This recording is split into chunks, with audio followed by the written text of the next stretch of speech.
In the shadows of high society lurked a predator disguised as a gentleman. This is the chilling true story of Robert Durst, the wealthiest serial killer in American history. Written by William Steele, a man who stood face to face with the monster, this book unveils Durst's darkest secrets.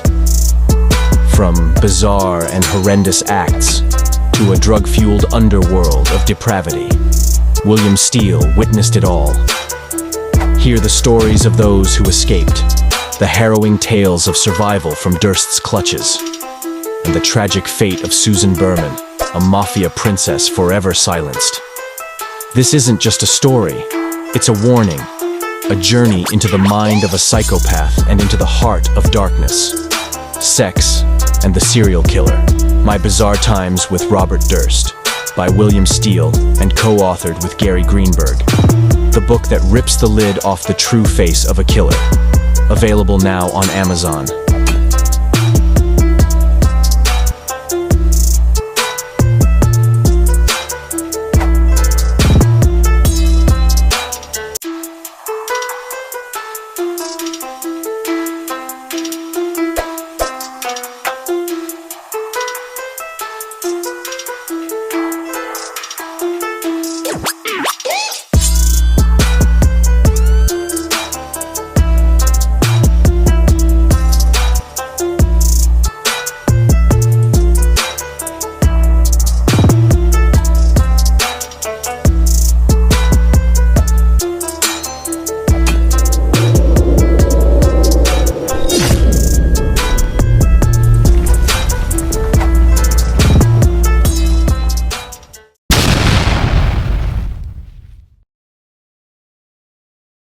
Framed Innocence, a true crime memoir by Frank Lordi. It was 1996. I was living the American dream. Little did I know it was about to turn into the American nightmare. To be sure, God had blessed me with a wonderful family and a successful business.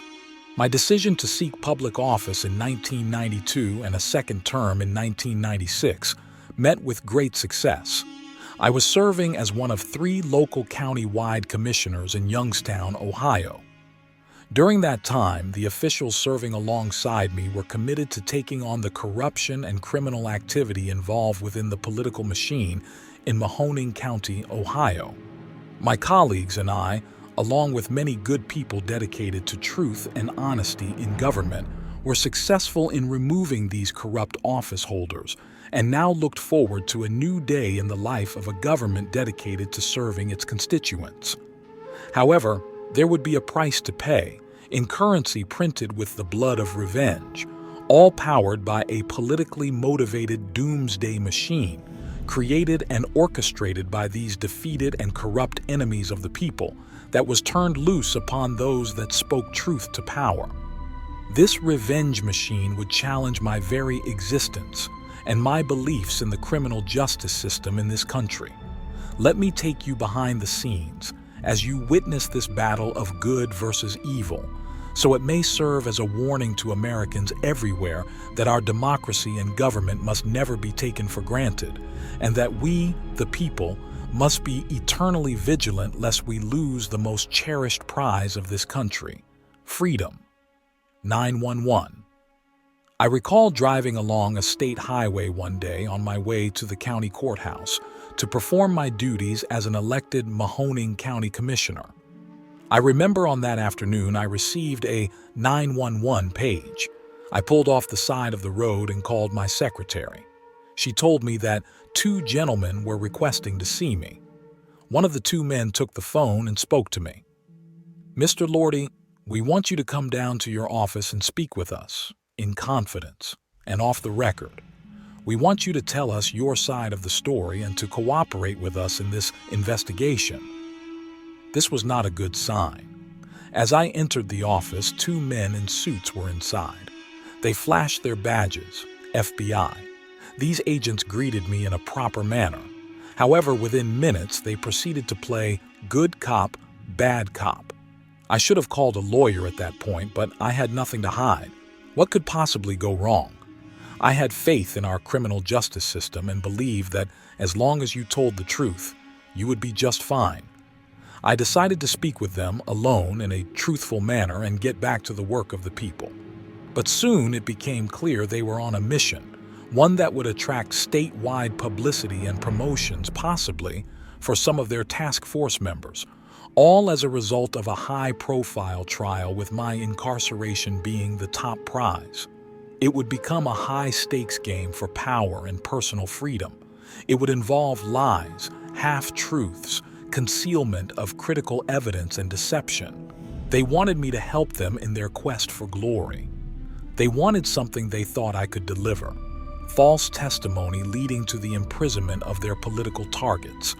Should I cooperate and save my own skin at the price of my soul, or tell them that the interview was over, asking them to leave my premises? I am Frank A. Lordi, and this is my story. A true crime story about my having been the target and the victim of a malicious prosecution, and the suffering that I endured as a result of being wrongfully convicted of a crime that I didn't commit. This is framed innocence. The media never asked the $64,000 question, and that is, why are you forming a Mahoney County Fraud Task Force to clean up public corruption now when you're going out of office? Well, it's because they had an ulterior motive. It was to get back at those that were responsible for their demise. 14 to 16 counties with 3 township trustees and elected clerks, so you got probably maybe 75 or so elected officials. And then you have the 4 cities with the 7 councilmen, president of council, mayor. So let's say we have over 100 people that could be looked at for possible corruption. And of course they only zeroed in on 4. Well, I wonder why. Could it be that the 4 played a large role in them losing their jobs? Absolutely. They were putting a lot of pressure on a lot of people and a lot of government, specifically at the courthouse and city hall for documents. A lot of time and a lot of money expended. I'm down here on my own without a lawyer. I'm giving you this information freely. And he says, well, we know you know some of the individuals that we're investigating, and we would like you to. And as soon as he said that, I knew where he was going. So that kind of really upset me. So I pushed myself away from the desk, and I got up and I went over to him and I said, fellas, this interview is over.